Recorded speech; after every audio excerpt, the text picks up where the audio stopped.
What is up, party people? It's your boy Justin Langlois, Sterling Investment Advisors. And I got a question for you. How do you tie in commercial real estate investing, wonky interest rates, and a Taylor Swift concert? Well, I think you should buckle up because I'm going to tell you how.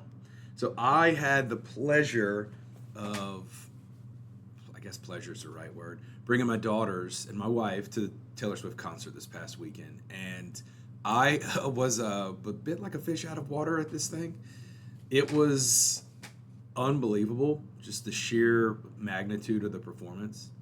And one thing that I learned just throughout that process is just the amount of work and dedication and all the people and like the brilliant minds that come together to put that on just blew me away.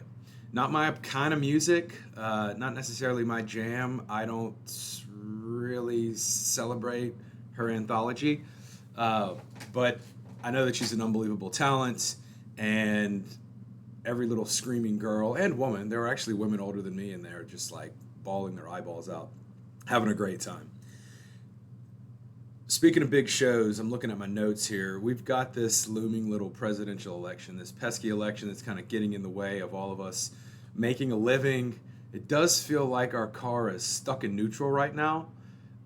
If I hear from one more group, whether it's a tenant or an investor, or maybe just a buyer, like, you know what, let's push pause and see what happens in this election.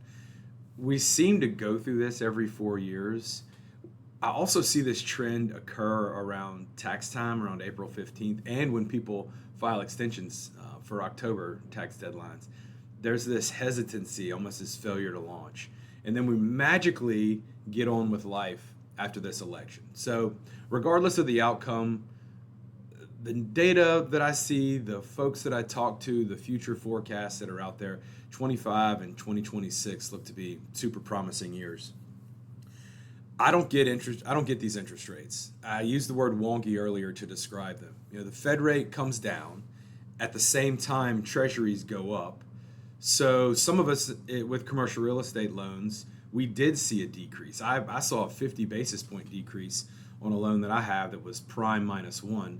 Meanwhile, I've got a buddy buying a house, and his the residential rates, which are tied to treasuries, actually went up. So I can't make heads or tails of it.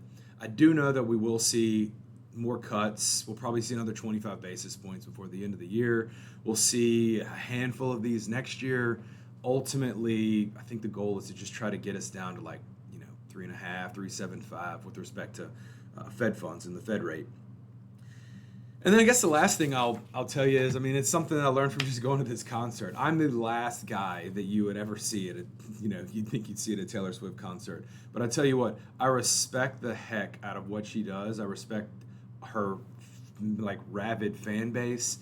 And I respect investors right now that are sticking their necks out, looking for deals, pursuing deals. High cash flow is the name of the game right now. It's very difficult penciling a deal where your rate of return is like 7 or 8% and you're borrowing money at or around 7 or 8%. So keep it up, stay classy, go watch one of her concerts, buy one of her fancy t-shirts. Peace.